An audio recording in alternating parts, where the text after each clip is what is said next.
অবহেলায় ঝুলন্ত তার, তবে এটা কি শুধুমাত্র অবহেলা নাকি অপরাধ? বিদ্যুৎ পরিবাহী তার আগুনে পুড়ল এবার মালবাহী ট্রাক, এমনই অভিযোগ উঠে আসছে রামদুর্লভপুর টি এস্টেট থেকে। প্রায় 4 লক্ষ টাকা ক্ষতি হয়েছে বলে জানা গেছে। কমলপুর শহর লাগোয়া মায়াছড়ি এলাকার রামদুর্লভপুর টি এস্টেটে ফের একবার সামনে এসেছে এই অব্যবস্থাপনার চিত্র। গতকাল সন্ধ্যায় একটি বড় মালবাহী ট্রাক ফ্যাক্টরির উদ্দেশ্যে যাওয়ার পথে ফুলছড়ি থেকে মায়াছড়ি পর্যন্ত রাস্তায় ঝুলে থাকা বৈদ্যুতিক তারের সংস্পর্শে আসে। মুহূর্তের মধ্যে শর্ট সার্কিটে ট্রাকে আগুন ধরে যায়। দেখতে দেখতে ট্রাকে থাকা সেই সমস্ত জিনিসগুলি আগুনে ছড়িয়ে পড়ে এবং ভয়াবহ পরিস্থিতির সৃষ্টি হয়েছে। প্রাথমিকভাবে জানা গেছে এই ঘটনায় প্রায় 4 লক্ষ টাকার ক্ষতি হয়েছে টি এস্টেট কর্তৃপক্ষের। খবর পেয়ে দমকল বাহিনী ঘটনাস্থলে পৌঁছে দীর্ঘ সময় ধরে আগুন নেভানোর কাজ চালিয়েছে এবং অবশেষে রাত প্রায় 1:30 নাগাদ আগুন সম্পূর্ণ নিয়ন্ত্রণে এসেছে বলে জানা গেছে।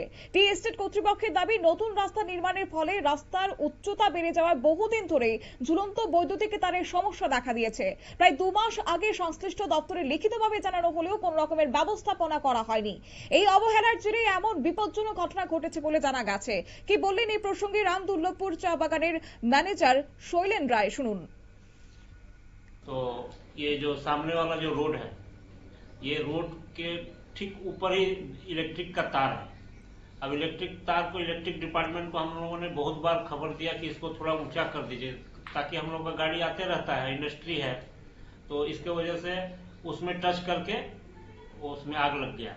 आग लगने के बाद फिर हम लोग फायर ब्रिगेड को खबर किए। फायर ब्रिगेड भी आया, बेचारा लोग बहुत टाइम से आ गया, अपना एकदम ठीक टाइम से 1:30 बजे रात तक आग बुझाया। इससे हम लोगों का बहुत भारी नुकसान भी हुआ और हम लोगों को अभी इलेक्ट्रिक डिपार्टमेंट से यही अनुरोध है कि जल्द से जल्द इसको बनाने का कष्ट करें, काहे कि आए दिन हम लोगों का सामान आते रहेगा। हम लोग का तो इंडस्ट्री है, हजार हजार आदमी का पेट इससे चलता है, तो इसका वजह से ये आप लोग के भी थ्रू हम उनको इलेक्ट्रिक डिपार्टमेंट को बोलना चाहते हैं कि थोड़ा हम लोग का काम है जल्दी से जल्दी कर दे, काहे कि आए दिन बहुत दिक्कत हो रहा है। आए दिन हम लोग का ट्रक भी जाता है, माल डिस्पैच होता है, उसके लिए भी दिक्कत होता है, वहाँ तार उठाना पड़ता है, रोज तार टूटता है, रोज आदमी लोग का साथ झगड़ा होता है।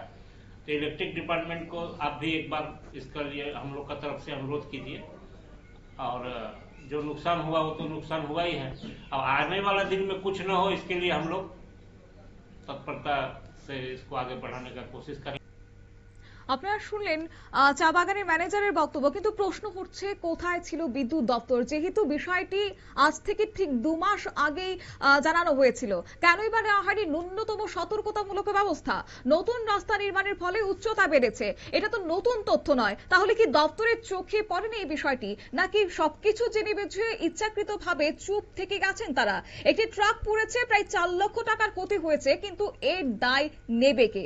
যদি এই আগুনে কোন রকমের প্রাণহানি ঘটনা করত, তখনও কি একইভাবে দায় এড়িয়ে যেতে পারত বিদ্যুৎ দপ্তর?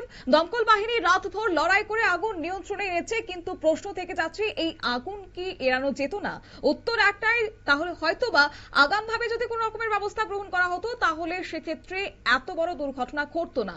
এলাকাবাসীর স্পষ্ট দাবি, অবিলম্বে ঝুলন্ত তার মেরামত করতে হবে, নয়তোবা এই অবহেলা ভবিষ্যতে আরো বড় বিপর্যয়ের জন্ম দিতে পারে। তবে এখন লক্ষণীয় বিষয় হচ্ছে এই ঘটনায় আদৌ টনক নড়ে কিনা বিদ্যুৎ দপ্তরের। অন্যদিকে অভিযোগের আগুন কিন্তু থেকে যাচ্ছে স্থানীয় প্রশাসনের বিরুদ্ধে। স্থানীয় প্রশাসন কি আদৌ এই বিষয়টি নজরে নেয়নি, নাকি সবকিছু জেনে বুঝে ধামাচাপা দেওয়ার চেষ্টা করছে, এড়িয়ে যাওয়ার চেষ্টা করছে? সে নিয়েও একটা প্রাণের সংশয় থেকে যাচ্ছে এবার এলাকাবাসীর মধ্যে। এখন দেখার বিষয় হচ্ছে আগামী দিনে পদক্ষেপ গ্রহণ করে কিনা। নিয়ে নিচ্ছি ছোট্ট একটি বিজ্ঞাপন বিরতির, সঙ্গে থাকুন।